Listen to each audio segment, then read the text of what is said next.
New Orleans, 1918, a city alive, a city that pulsed with jazz. Its heart beat to a rhythm of trumpets and trombones, but beneath the vibrancy, a darkness stirred. A chill wind blew through the French Quarter, carrying whispers of a different tune, a tune of terror. It began with a whisper, a rumor snaking its way through the bustling crowds and dimly lit alleyways. A story whispered from neighbor to neighbor of a shadowy figure, a phantom, they called him, appearing in the dead of night. This was no ordinary thief, no common cutthroat. This was something far more sinister, something that preyed on the innocent, something that left behind a trail of blood and terror. The Axeman, they whispered, a name that sent shivers down spines and turned the blood cold. The Axeman of New Orleans, a name that would soon be etched in the city's soul, forever intertwined with its dark history, a name that would echo through the decades, a chilling reminder of the evil that lurks in the shadows. A name that, even today, sends shivers down the spines of those who dare to whisper it.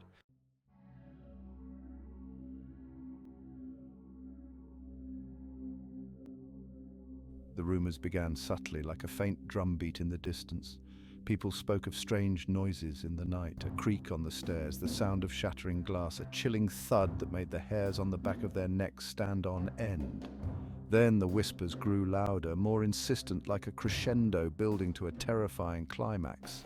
Families huddled together, fear etched on their faces, sharing stories of homes broken into, of loved ones attacked in their sleep. The police, initially dismissive, were forced to take notice. The reports, though fragmented and often contradictory, painted a disturbing picture, a picture of a predator stalking the streets, choosing his victims with a chilling randomness.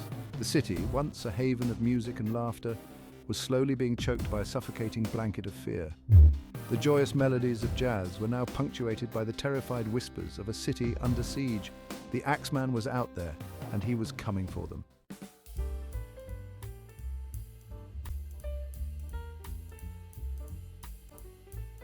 New Orleans thrived on its music. Jazz was the lifeblood of the city, coursing through its veins, its rhythm echoing in the streets.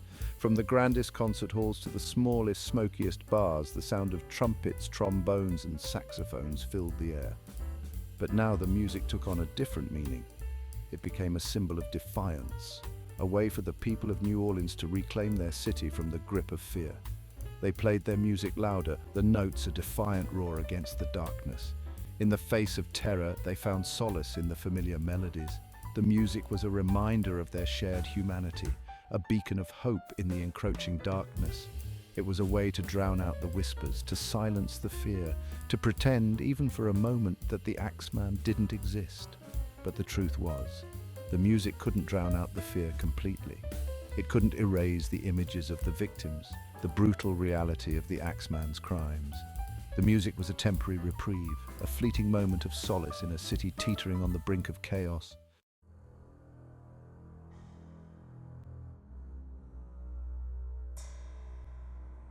The once vibrant streets of New Orleans were now shrouded in an eerie silence.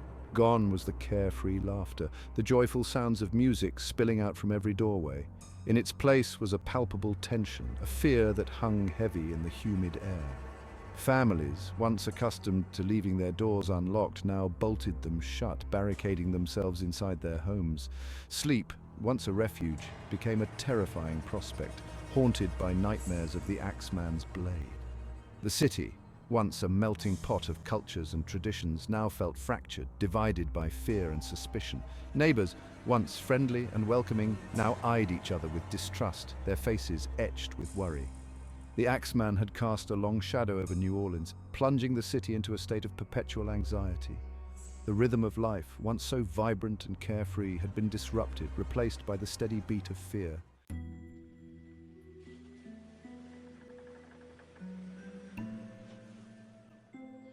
Section 5, behind closed doors. Inside their homes, families gathered, their faces illuminated by flickering gaslight. The air was thick with apprehension, every creak of the floorboards, every rustle of leaves outside the windows sending shivers down their spines. Parents huddled with their children, whispering reassurances they themselves didn't believe. The younger ones, too young to understand the true nature of their fear, still sensed the tension, their eyes wide with a primal terror.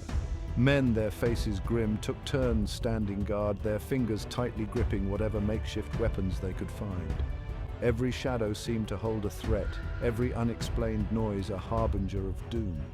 Sleep, when it finally came, was fitful, broken by nightmares and the constant fear of what the night might bring. The Axeman had invaded their homes, not physically, but in a far more insidious way. He had invaded their minds, their thoughts, their very dreams.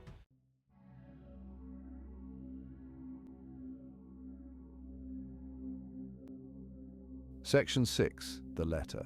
Then, just as the fear reached fever pitch, a letter arrived, a letter that would send shockwaves through the city and cement the Axeman's place in New Orleans law. It was a letter addressed to the New Orleans Times-Picayune, penned by a hand driven by madness or malice. The words, scrawled in a bold, almost flamboyant hand, were a chilling mix of threats and bizarre pronouncements. The writer claimed to be the Axeman, reveling in the terror he had inflicted. He taunted the police, mocked their efforts, and promised more bloodshed to come. But it was the final paragraph that sent a chill down the spines of every citizen in New Orleans. The Axeman, in his twisted mind, offered a twisted bargain, a stay of execution, a reprieve from his reign of terror. He would, he declared, spare any home where jazz music played loud and clear on a specific night. A night he designated as his own. A night where the city would either dance to his tune or face his wrath.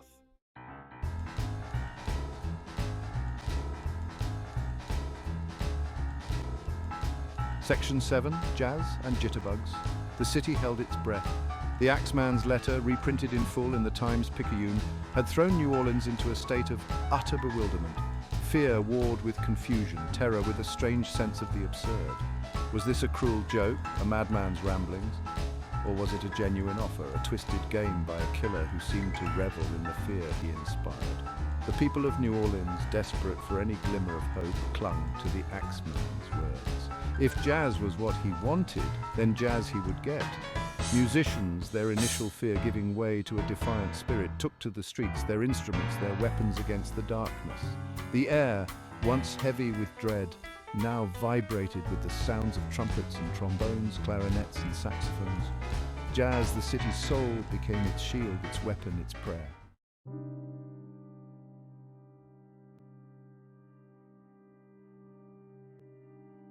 On the appointed night, New Orleans became a city possessed. Every home, every bar, every street corner pulsated with the sounds of jazz. Never before had the city's music been played with such fervor, such desperation, such raw emotion. Families huddled around gramophones, the scratchy sounds of jazz filling their homes, a desperate plea for mercy. Dancers, their faces pale with fear, moved to the music, their steps a defiant act of survival.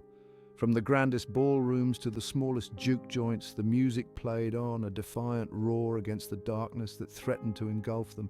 For one night, the fear was forgotten, replaced by a strange mix of hope and defiance. As the night wore on and the music reached a fever pitch, the people of New Orleans prayed. They prayed that the Axeman was listening, that their music would appease him, that the rising sun would bring an end to their nightmare. They prayed for a miracle.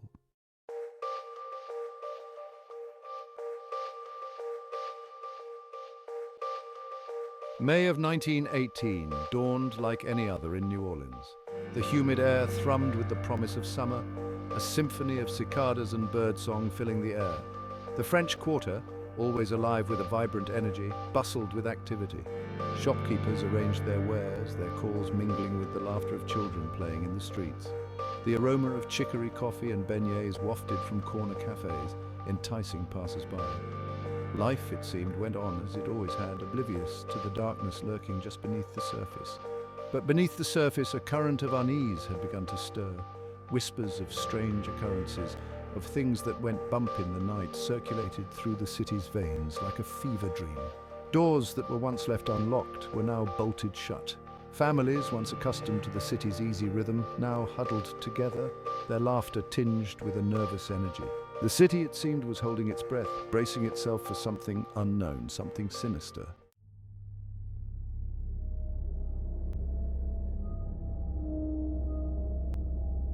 The peace was shattered on a sweltering morning in May. The sun beat down on the cobblestone streets, casting long, ominous shadows as the city slowly stirred from its slumber. In a quiet neighborhood, a stone's throw from the bustling heart of the French Quarter, a scream pierced the morning air. It was a sound that sent chills down spines, a sound that spoke of a horror too terrible to comprehend. The scream came from the residence of Joseph Maggio, a well-respected grocer, and his wife Catherine. Their small grocery store, a fixture in the neighborhood, stood eerily silent, its door slightly ajar. Inside, a scene of unimaginable brutality awaited. The Maggios, a hard-working couple known for their kindness and generosity, lay dead in a pool of their own blood, their bodies mutilated beyond recognition.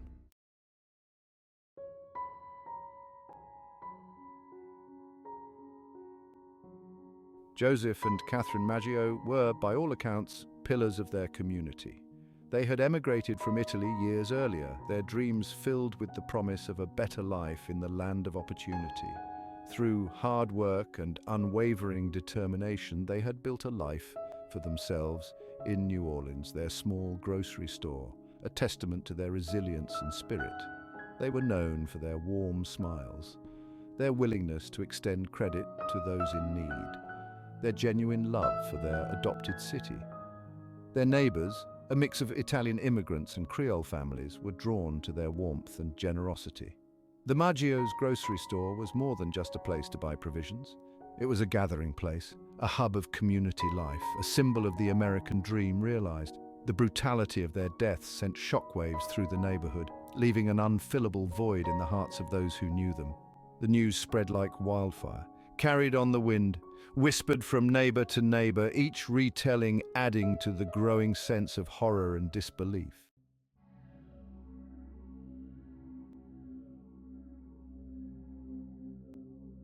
News of the Maggios' murders spread through New Orleans like a virulent plague, infecting every corner of the city with fear and suspicion. The city, once a symphony of joyous chaos, now seemed to cower in the shadow of an invisible threat. The carefree atmosphere that had once permeated the streets was replaced by a palpable tension, a sense of dread that hung heavy in the humid air. The laughter of children playing in the streets was silenced, replaced by the hushed whispers of adults, their faces etched with worry. The city's music, once a source of pride and joy, now seemed to carry a mournful undertone, a somber echo of the tragedy that had befallen the Maggios. Even the vibrant colors of the French Quarter seemed to dim, the buildings taking on a somber, almost haunted air. The Axeman, once a figment of the city's collective imagination, had announced his arrival in the most brutal way imaginable. He was no longer a whisper in the wind, a ghost story told to frighten children. He was real. He was here and he was hungry for blood.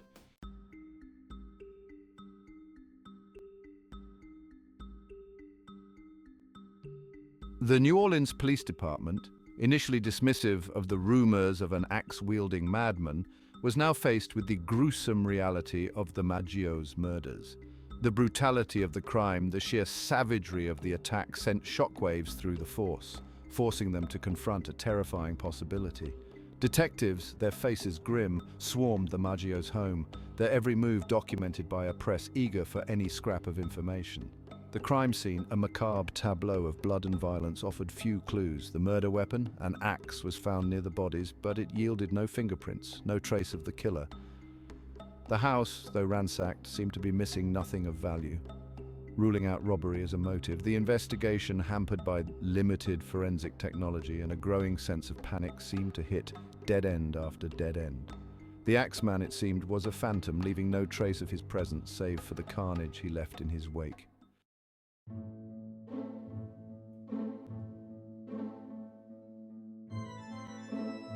Days turned into weeks, and the investigation into the Maggios' murders dragged on, mired in frustration and a growing sense of despair.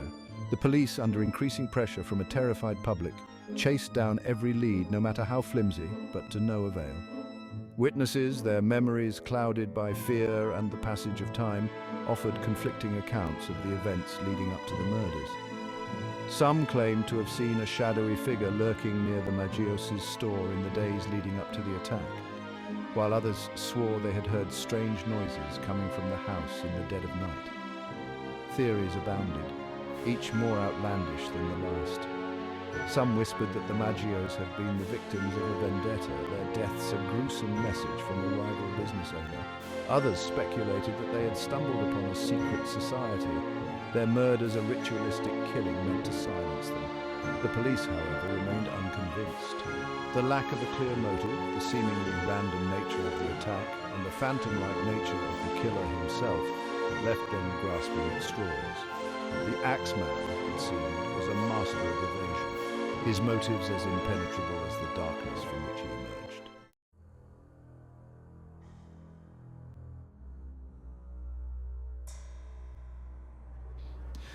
As the investigation floundered, the shadow of the Axeman loomed large over New Orleans, his presence felt in every darkened doorway, every creak of the floorboards, every rustle of leaves outside the window. The city, once a vibrant tapestry of life, now seemed to shrink under the weight of fear, its inhabitants retreating into the perceived safety of their homes, their laughter silenced, their spirits broken.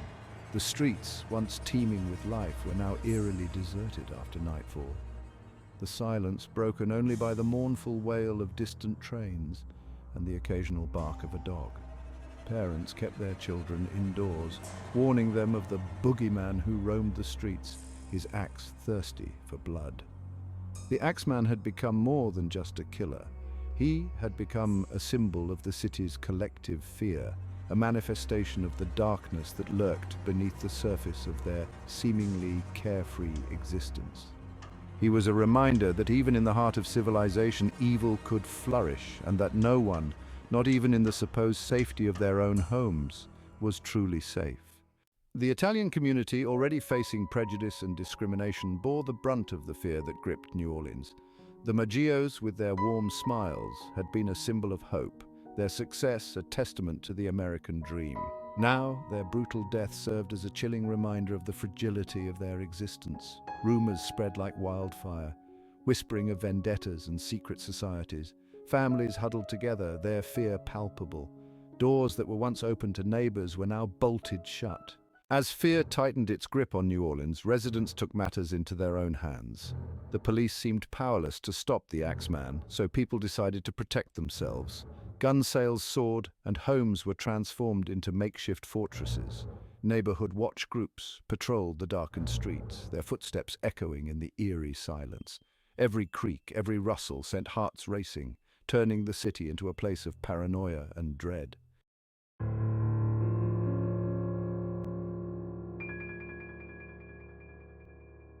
As the weeks dragged on, and the Axeman's reign of terror continued unabated, the whispers in the night grew louder, spreading through the city like a virus, infecting every conversation, every interaction, every thought. Rumors of sightings spread like wildfire, each more outlandish than the last. Some claimed to have seen the Axeman lurking in the shadows, his eyes glowing red in the darkness. Others swore they had heard his heavy footsteps on their roofs, the sound of his axe scraping against their walls. Theories abounded, each more far-fetched than the last. Was he a disgruntled employee seeking revenge on his former employers? Was he a jealous lover driven mad by passion? Or was he something far more sinister, a creature of the night, a demon in human form? The truth, as elusive as the killer himself, remained shrouded in mystery. The Axeman had become a cipher, a blank slate upon which the city's collective fear could be projected. He was a monster of their own creation, a boogeyman come to life, a terrifying embodiment of the unknown.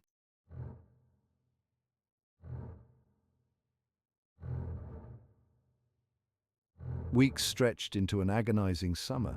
The humid air, thick with the scent of magnolias and fear, seemed to amplify the city's tension. Every creak of a shutter, every rustle in the night sent shivers down spines and set hearts racing.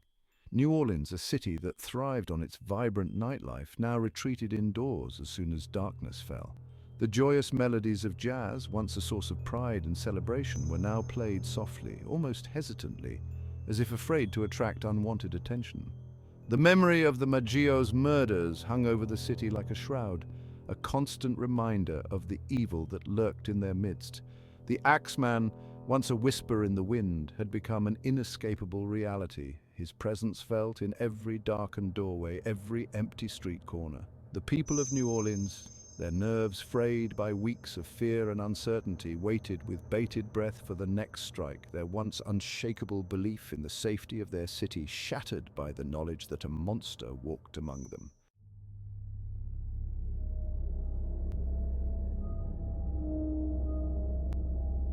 The Axeman struck again on a sweltering June night. The air, thick with humidity and the threat of a summer storm, crackled with an almost tangible tension. The city, already on edge, held its breath, bracing itself for the inevitable. This time, the victims were Louis Bessumer, a grocer like the Maggios, and his mistress, Harriet Lowe. Their bodies were discovered in the early hours of the morning, their apartment door ajar, the air thick with the metallic scent of blood. The scene was eerily similar to the Maggios' murder. Both victims had been brutally hacked with an axe, their bodies bearing the telltale signs of the axeman's savage fury. Once again, the murder weapon, a blood-stained axe, was left behind, a chilling calling card from a killer who seemed to revel in his gruesome handiwork. The city erupted in a fresh wave of terror. The axeman, it seemed, was not content with a single act of violence. He was on a rampage, his thirst for blood seemingly insatiable. The fragile sense of security that had begun to take root in the weeks since the Maggios' murders evaporated like mist in the morning sun.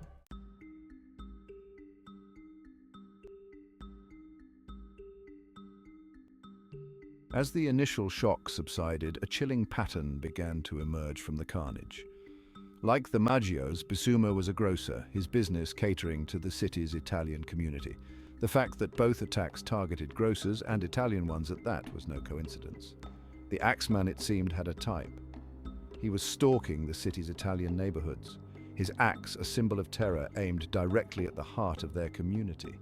Fear, already running high, now morphed into something darker, more insidious. Rumors of a vendetta, of an ethnic cleansing, spread like wildfire through the Italian community, fanning the flames of panic. The police, desperate to quell the growing unrest, tried to downplay the possibility of an ethnic motive.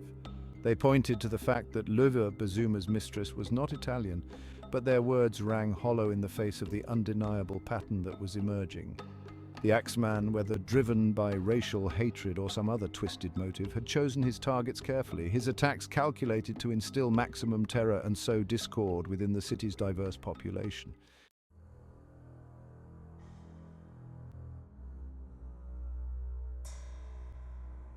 With each new attack, the Axeman's modus operandi became more defined.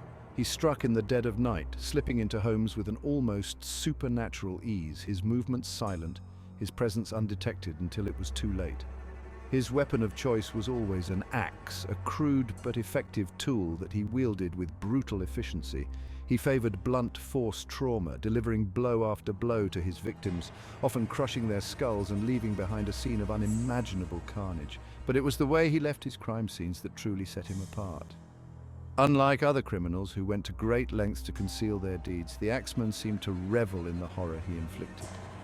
He left his victims where they fell, their bodies often mutilated beyond recognition, and he always left behind his calling card, the murder weapon, a blood-stained axe often found near the body, a grim reminder of his presence and a chilling testament to his utter disregard for human life.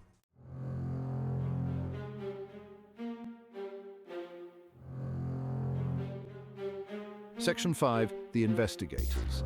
The New Orleans Police Department, overwhelmed by the escalating violence and the public outcry that followed each attack, found themselves in uncharted territory. The Axeman case, with its lack of a clear motive, its phantom-like killer, and its growing body count, was unlike anything they had ever encountered. The detectives assigned to the case, a mix of seasoned veterans and ambitious newcomers, pored over the scant evidence, desperate for a break, a clue, anything that would lead them to the killer. They interviewed witnesses, scoured the city for clues, and chased down every lead, no matter how flimsy. But the Axeman remained frustratingly elusive. Their efforts were hampered by the limited forensic technology of the time. Fingerprinting, still in its infancy, was unreliable at best.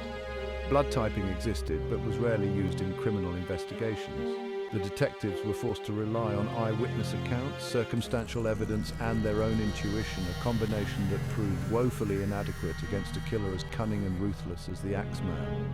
As the body count mounted and the pressure to catch the killer intensified, the detectives found themselves trapped in a deadly game of cat and mouse, their every move seemingly anticipated by a phantom who seemed to be always one step ahead.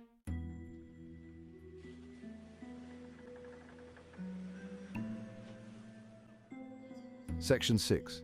False leads and frustration. The investigation, hampered by a lack of hard evidence and a plethora of false leads, seemed to be going nowhere. Every time the detectives thought they had a break, it would crumble under scrutiny, leaving them back where they started, no closer to catching the Axeman. Psychics and clairvoyants, their business booming in the climate of fear, offered their services, their pronouncements eagerly devoured by a public desperate for answers. They claimed to see visions of the killer, to hear his thoughts, to know his next move, but their pronouncements proved as useless as they were theatrical. The police, desperate for any advantage, followed up on every lead, no matter how far-fetched, but each one led to a dead end. They interviewed suspicious characters, questioned neighbors, and even exhumed bodies, but the Axeman's trail remained frustratingly cold. The detectives, their initial confidence shaken by weeks of dead ends and false starts, began to doubt themselves, their frustration mounting with each passing day. The Axeman, it seemed, was toying with them, his crimes a macabre puzzle that they were no closer to solving.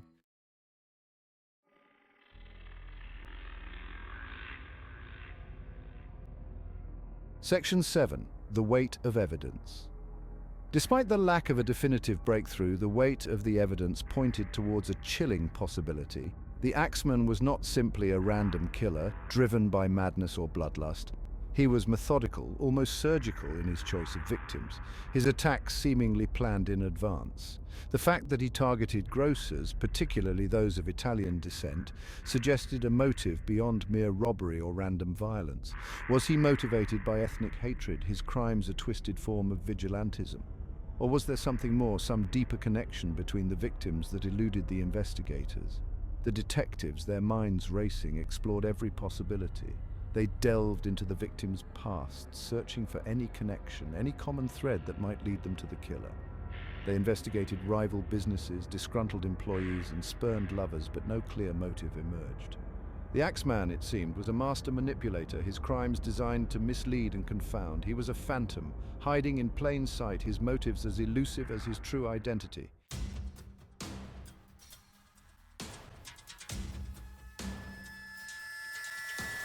As the summer wore on and the Axeman's reign of terror continued unabated, the city's initial fear gave way to anger and frustration. The people of New Orleans, accustomed to the city's laissez-faire attitude towards law and order, found their patience wearing thin. The police, despite their best efforts, seemed powerless to stop the killings. The Axeman, like a malevolent spirit, roamed the city at will, his presence a constant threat, his crimes a source of endless speculation and dread. The newspapers, their pages filled with lurid accounts of the murders and scathing editorials criticizing the police's inability to catch the killer, fanned the flames of discontent. Public meetings were held, demands were made, and accusations flew. The city, once a beacon of hope and opportunity, now felt like a tinderbox, ready to ignite at the slightest spark. The Axeman, whether he knew it or not, had become a catalyst, his crimes exposing the raw underbelly of New Orleans society, its simmering racial tensions, its deep-seated mistrust of authority, its fragile sense of security, shattered by a phantom killer. The Axeman case, with its gruesome details and elusive killer, became a media sensation, captivating the nation. Newspapers sent their best reporters, their headlines screaming terror and pages filled with graphic accounts. Reporters, sensing a Pulitzer Prize-winning story, descended upon New Orleans, their pens dripping with ink. They interviewed witnesses, hounded the police, and spun tales of horror, transforming the Axeman into a mythical figure. The public devoured every detail, their fascination with the case bordering on the morbid. The Axeman became a national obsession, his crimes a source of endless speculation. Theories abounded, each more outlandish than the last. Was the Axeman a jealous lover, a disgruntled employee, or a supernatural entity? The truth, as elusive as the killer, was lost in a sea of speculation.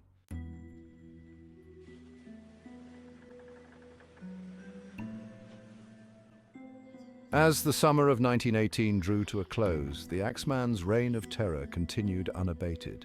He had claimed 6 victims, their lives cut short by his brutal axe, their deaths leaving an indelible scar on the city's psyche.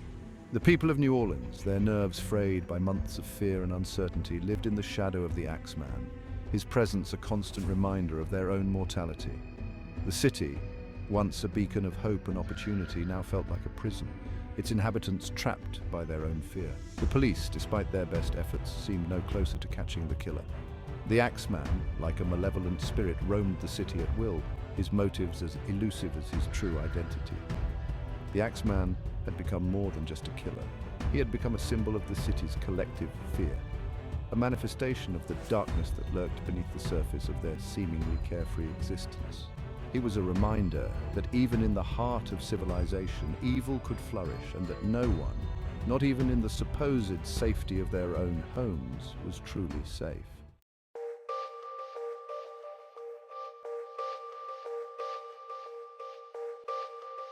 The question that haunted New Orleans was as simple as it was elusive. Why?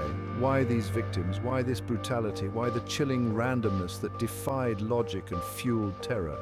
The Axeman, it seemed, killed not for profit nor for passion, but for the sheer perverse pleasure of it. The investigators, their desks piled high with reports, photographs, and dead-end leads, grappled with the question of motive.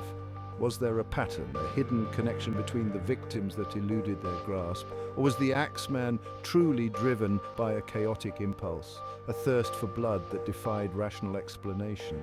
They meticulously dissected the lives of the victims, searching for any common thread, any shared connection that might illuminate the killer's dark purpose. They scrutinized their business dealings, their personal relationships, their pasts, hoping for a glimmer of understanding in a case shrouded in darkness. But the Axeman, it seemed, had woven his web of terror with chilling precision, leaving behind no trace of his motives, no clue to his twisted psyche. He remained an enigma, a phantom who moved unseen, his reasons as impenetrable as the darkness from which he emerged.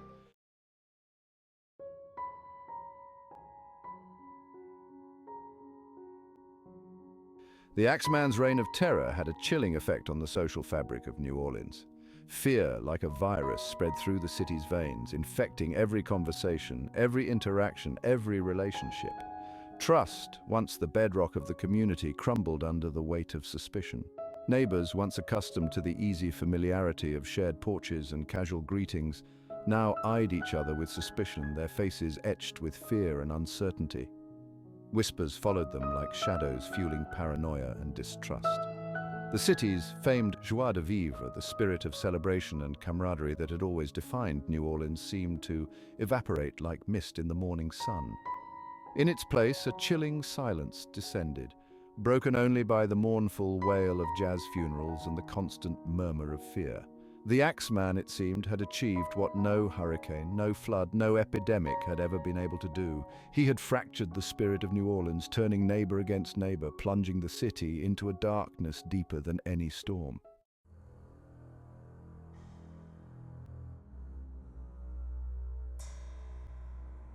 In the absence of concrete leads, theories about the Axeman's identity and motives flourished like weeds in the fertile ground of fear. The newspapers, eager to capitalize on the city's morbid fascination with the case, published every rumor, every speculation, every half-baked theory, fanning the flames of paranoia. Some whispered that the Axeman was a disgruntled employee seeking revenge on his former employers. Others claimed he was a jealous lover, driven mad by passion and betrayal. Still, others spun tales of a secret society, their rituals fueled by blood and terror. Psychics and clairvoyants, their business booming in the climate of fear, offered their services, their pronouncements eagerly devoured by a public desperate for answers. They claimed to see visions of the killer, to hear his thoughts, to know his next move, but their pronouncements, like the whispers in the wind, proved as elusive as the killer himself. The Axeman remained a cipher, a blank slate upon which the city could project its deepest fears and darkest fantasies.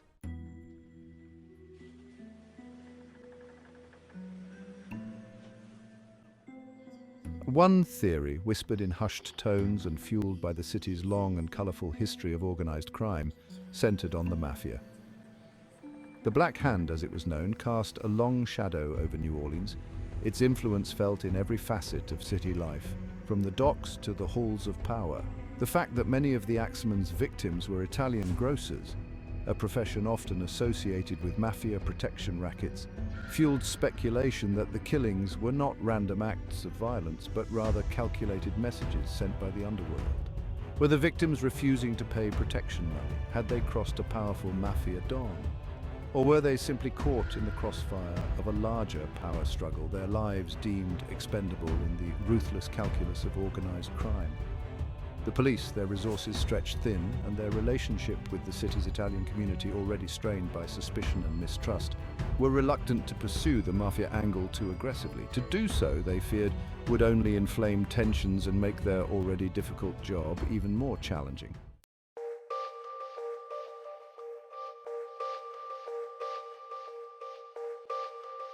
The mafia theory, while tempting in its simplicity, did little to explain the brutality of the Axeman's crimes, the sheer savagery of the attacks that seemed to go far beyond the measured violence of organized crime. The mafia, for all its ruthlessness, understood the value of discretion, of maintaining a low profile. The Axeman, on the other hand, seemed to revel in the terror he inflicted, his crimes a grotesque spectacle designed to shock and awe.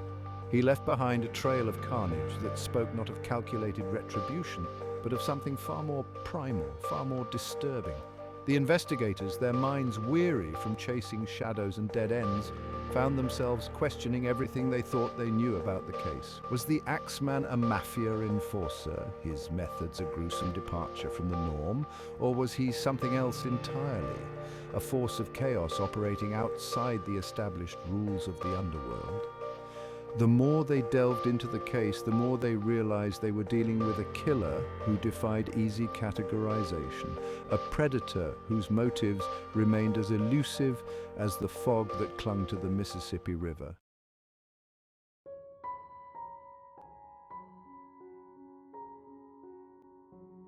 The Axeman's reign of terror had a chilling effect on New Orleans' Italian community, already facing prejudice and discrimination in a city deeply divided along racial and ethnic lines. They now found themselves under the cloud of suspicion, their every move scrutinized, their motives questioned. The police, under pressure to solve the case and fueled by the rumors that swirled through the city like a toxic wind, focused their attention on the Italian community. Their investigations taking on an air of suspicion and distrust. Doors were kicked down, homes were ransacked, and innocent people were interrogated, their lives turned upside down by accusations they couldn't refute. The presumption of innocence, already a fragile concept in a city where justice was often arbitrary and unevenly applied, seemed to vanish entirely when it came to the Axeman case. The Italian community, their sense of security shattered, retreated further into itself. Their trust in the authorities eroded by the constant suspicion and harassment. The Axeman, it seemed, had succeeded in not only terrorizing the city, but also in deepening the divisions that ran through its heart.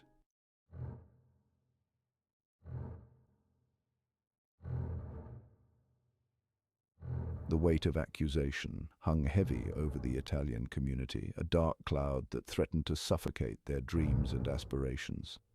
Every knock on the door, every police car cruising slowly down their streets, sent shivers down their spines, their hearts pounding with a mixture of fear and indignation. Parents whispered warnings to their children, cautioning them against talking to strangers, against walking alone at night, their words heavy with a fear they couldn't entirely conceal. The carefree laughter of children playing in the streets was silenced, replaced by a nervous silence, a constant vigilance. Shopkeepers, once accustomed to the steady stream of customers that flowed through their doors, now watched with apprehension as potential patrons hesitated, their faces etched with suspicion, their eyes darting nervously towards the street. The Axeman's reign of terror had not only claimed the lives of innocent people, but it had also stolen something far more precious, the sense of belonging, of community, of shared dreams and aspirations that had drawn generations of immigrants to the shores of America.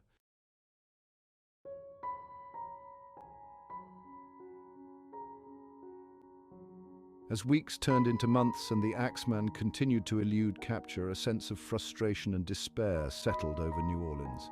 The initial wave of terror had given way to a grim acceptance that the killer, whoever he was, might never be brought to justice. The police, their resources stretched thin and their morale battered by the constant dead ends and false leads, seemed no closer to solving the case than they had been after the first murder. The Axeman, it seemed, was a phantom, his ability to move unseen through the city streets a testament to his cunning, or perhaps to their own incompetence. The public, their initial outrage tempered by time and the realization that the authorities were outmatched, retreated into a state of wary resignation. They bolted their doors, armed themselves as best they could, and prayed that they wouldn't be the Axeman's next victim. Justice delayed, it seemed, was justice denied. The Axeman, his crimes unpunished, his motives unknown, had become a symbol of the city's impotence, a chilling reminder that even in the heart of civilization, evil could flourish unchecked.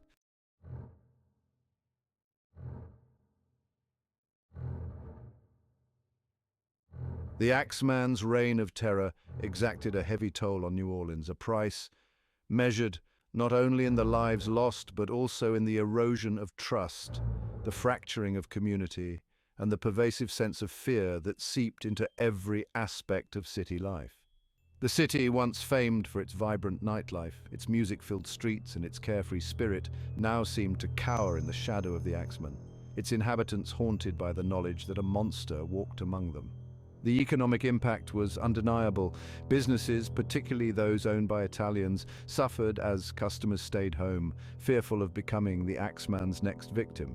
Tourism, a vital source of income for the city, plummeted as word of the killings spread. But the true cost of the Axeman's reign of terror was far more profound, far more difficult to quantify. It was the loss of innocence, the shattering of the illusion of safety, the realization that even in a city that prided itself on its joie de vivre, darkness could lurk in the most unexpected places. As the summer of 1918 drew to a close, New Orleans found itself in a strange limbo, a state of suspended animation, waiting for the next blow to fall. The Axeman remained at large, a dark cloud over the city. The investigation seemed no closer to uncovering the killer's identity. Residents, their nerves frayed, resigned themselves to the possibility that the Axeman might never be caught. Life went on, but under a pall of unease. The music continued, tinged with defiance, a desperate attempt to keep the darkness at bay. New Orleans, the city that refused to be broken, bore the scars of the Axeman's reign. March 13th, 1919, a date forever etched in New Orleans' memory. The city awoke to a day like any other. The New Orleans Times-Picayune hit the streets with a chilling front-page story. A letter addressed to esteemed mortal and signed, the Axeman. The Axeman claimed responsibility for the terror gripping the city. He declared a fondness for jazz music. On March 19th, he would spare any home where jazz played.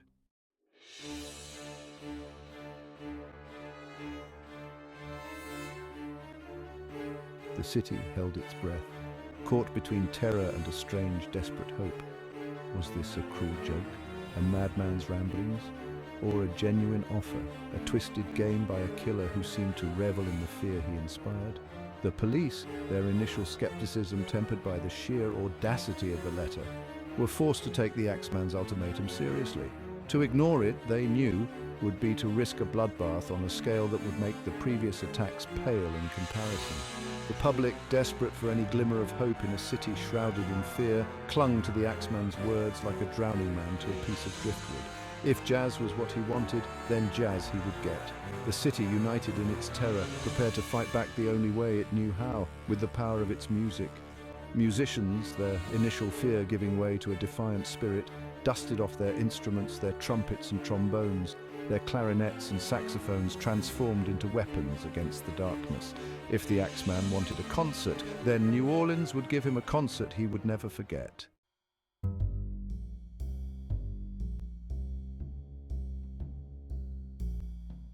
The news of the Axeman's ultimatum spread through New Orleans like wildfire, igniting a frenzy of activity as the city prepared for a night unlike any other.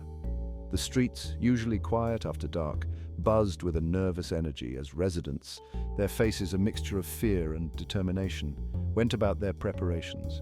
Every phonograph in the city was pressed into service, their horns blasting out jazz melodies that echoed through the streets, a defiant roar against the darkness. Families who had never listened to jazz before huddled around their gramophones, the music a strange comfort in a time of terror. Bars and dance halls, usually filled with the sounds of revelry, transformed into makeshift concert halls, their stages crowded with musicians playing their hearts out, their music a prayer, a plea, a desperate attempt to appease a madman. The city, once divided by fear and suspicion, found a strange unity in the face of a common threat. The Axeman, in his twisted way, had brought New Orleans together, his ultimatum a catalyst for a city determined to survive, to dance on the edge of a knife and live to tell the tale.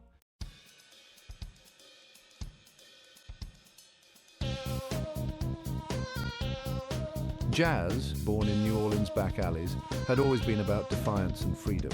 Now it became a weapon against the darkness. The music, usually carefree, now pulsed with urgency, as if every note was a matter of life and death. Musicians played with raw emotion, their faces pale with fear. The Axeman, lurking in the shadows, must have felt a chill, realizing he had underestimated the city. He had awakened the indomitable spirit of New Orleans.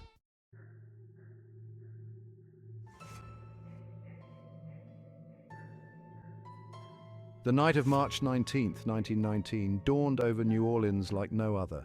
The city, cloaked in darkness, pulsed with the rhythm of jazz. Every home that blazed with light, every gramophone that blared its defiant melody was an act of defiance.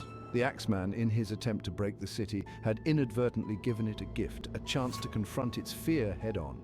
As the night wore on, the people of New Orleans danced with a ferocity that defied the fear gnawing at their hearts.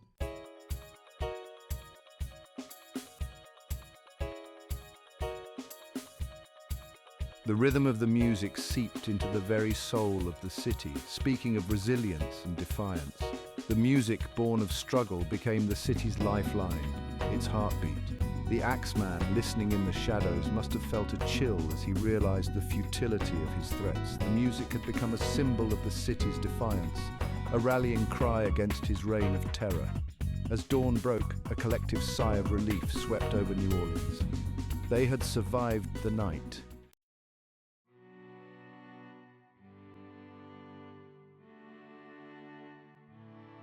The morning after the Axeman's ultimatum, New Orleans awoke to an eerie silence.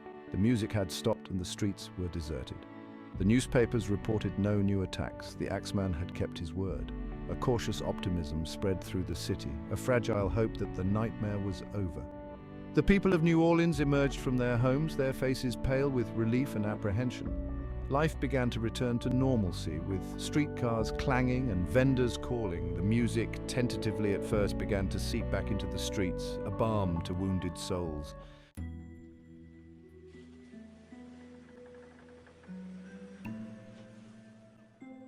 But the fear lingered. The Axeman, though silent, was far from forgotten. Doubts and suspicions festered. Had the Axeman truly been appeased by their music? The city, caught between relief and apprehension, struggled to find its footing.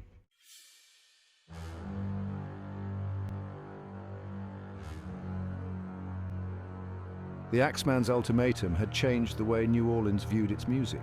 Jazz had become a symbol of survival, a shield against the darkness. The musicians who played that night became heroes, their music a testament to the power of art to transcend fear. The city, though scarred, had learned a valuable lesson. Hope could be found in the most unexpected places.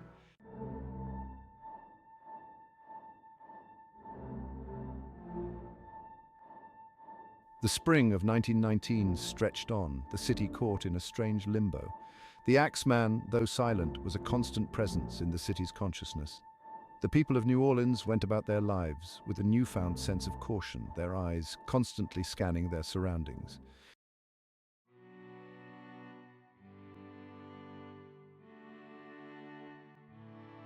The weeks that followed the Axeman's ultimatum were a time of uneasy peace in New Orleans. The music returned to the streets, its melodies a hesitant but defiant affirmation of life. The bars and dance halls welcomed patrons eager to forget the nightmare. But the memory of the Axeman's letter lingered, a stark reminder of the city's vulnerability.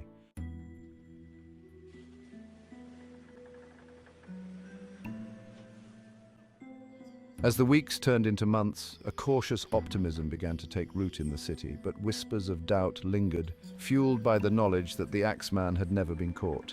The city remained on edge, its inhabitants caught between a desire to forget and the fear that the worst was yet to come. The Axeman had left an indelible mark on the city's psyche, a deep-seated anxiety that refused to be silenced.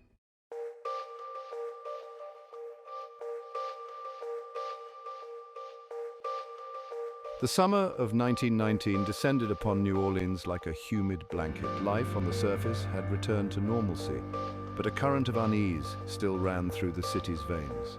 The city, like a boxer who had taken a brutal beating, was wounded but not broken. The scars of the Axeman's reign of terror remained, a constant reminder of the fragility of peace.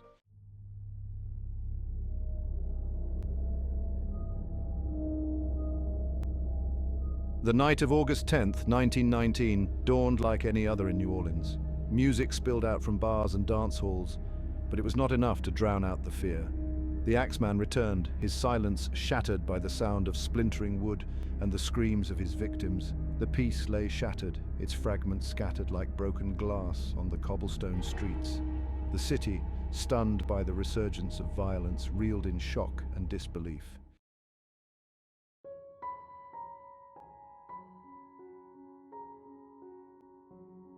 The victims this time were Steve and Sarah Cortimiglia, a young couple who had recently opened a grocery store. Their bodies lay in a pool of blood, their faces contorted in terror. In the next room, their 2-year-old daughter, Mary, lay severely injured but miraculously alive. Her cries, weak and plaintive, cut through the silence, a haunting reminder of the innocence shattered. Mary's survival gave the city a new reason to fight back, to find the strength to confront its demons. The news of the Cortimiglia murders spread through New Orleans like a shockwave, shattering the fragile peace. The Axeman had returned, escalating his reign of terror. The city felt betrayed, its psyche dealt a blow. The music, silenced by grief and fear, mocked the city's defiance. The Italian community felt profound despair. The city, once united, now seemed fractured. The Axeman had broken the city's spirit. The New Orleans Police Department, already stretched thin, found themselves thrust into the spotlight, their every move scrutinized by a public desperate for answers. Detectives, haunted by their failure, threw themselves into the investigation with urgency, their determination fueled by guilt, anger, and a desire for justice. But the killer left behind even less evidence than before. The murder weapon, presumed to be the same axe, was missing. Witnesses offered conflicting accounts of the night's events. The investigation, hampered by a lack of evidence, seemed no closer to uncovering the Axeman's identity.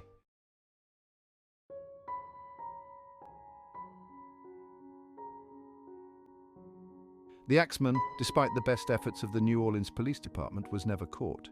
He vanished into the mists of time as quickly as he had emerged, leaving behind a legacy of fear, speculation, and unanswered questions that would continue to haunt the city for decades to come. His motives, like his true identity, remained a mystery. Was he a psychopath driven by a thirst for blood and a perverse need to instill terror? Was he a vigilante, his victims carefully chosen for their perceived sins? Or was he something else entirely, a product of the city's own dark heart, a manifestation of the fear and paranoia that simmered beneath its vibrant surface? Whatever his reasons, the Axeman's impact on New Orleans was undeniable. He had exposed the city's vulnerabilities, both physical and psychological, leaving its inhabitants with a deep-seated anxiety that would take years to fade. The Axeman's reign of terror, though brief, left an indelible mark on the city's psyche, its memory woven into the very fabric of New Orleans's folklore. He became a cautionary tale, a boogeyman whispered about in hushed tones, a reminder that even in the most vibrant and life-affirming of cities, darkness could lurk in the shadows, waiting for the right moment to strike.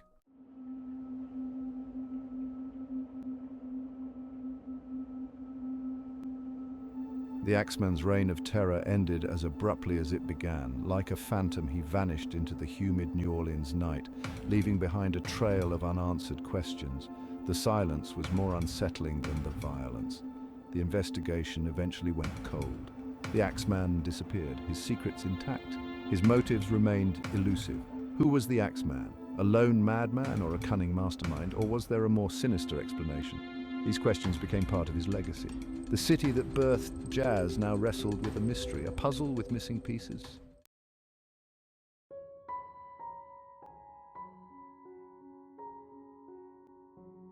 The Axeman's reign of terror might have been brief, but its impact on New Orleans was profound and long-lasting. The city, accustomed to weathering hurricanes, floods, and epidemics, found itself grappling with a different kind of storm, one that had shaken its sense of security and left an invisible scar on its soul. The carefree spirit of New Orleans, its joie de vivre that had always been its defining characteristic, was tempered by a newfound awareness of the darkness that lurked beneath the surface. The city, once a place where doors were left unlocked and strangers greeted each other with a smile, now retreated behind locked doors and suspicious glances.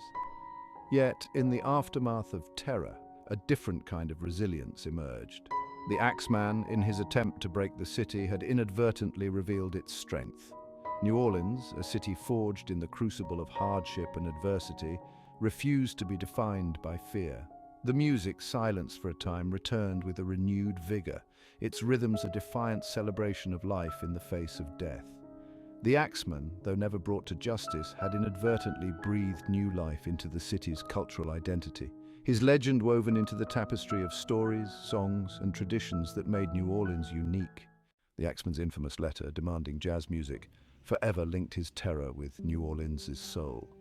Jazz, born in Storyville's brothels and dance halls, now carried the weight of a city's fear and defiance. Musicians, inspired by resilience, found new meaning in their music. The Axeman's shadow loomed in their improvisations, felt in the trumpet's wail, the drum's beat, the clarinet's melody. The music became a form of remembrance, processing trauma, finding meaning in chaos.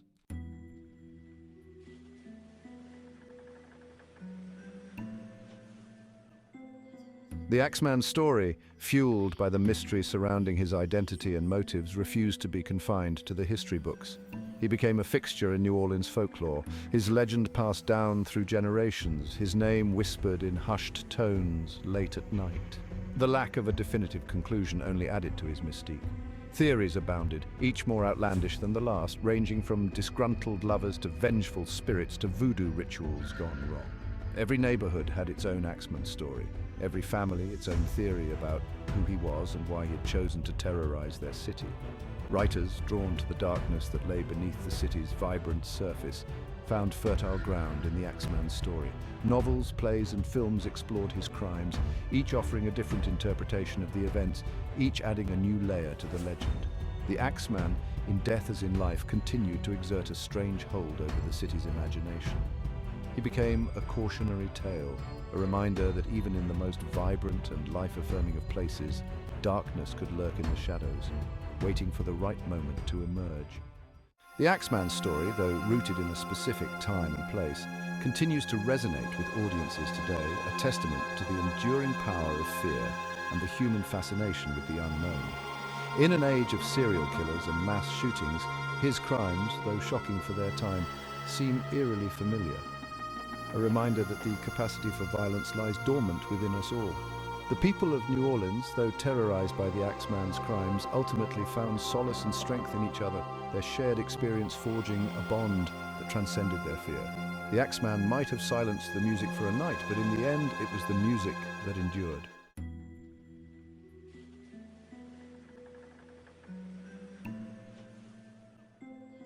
Over a century has passed since the Axeman terrorized New Orleans, yet his story continues to fascinate and intrigue, a testament to the enduring power of unsolved mysteries. Despite countless theories, numerous books and documentaries, and even modern-day forensic analysis, the Axeman's true identity remains shrouded in shadow. The lack of a definitive answer only deepens the mystery. Was he a cunning criminal who managed to outwit the authorities and disappear without a trace? Or was he, as some believe, a seemingly ordinary citizen leading a double life, his dark side hidden from the world until the night he decided to unleash it? The passage of time has done little to diminish the fascination with this case. If anything, the Axeman's story has taken on a life of its own, fueled by speculation, conjecture, and the enduring belief that some mysteries are destined to remain unsolved. The Axeman, though long gone, continues to haunt the annals of criminal history. His case a reminder that even in the age of advanced forensic technology and sophisticated investigative techniques, some secrets refuse to be unearthed, some questions destined to remain unanswered.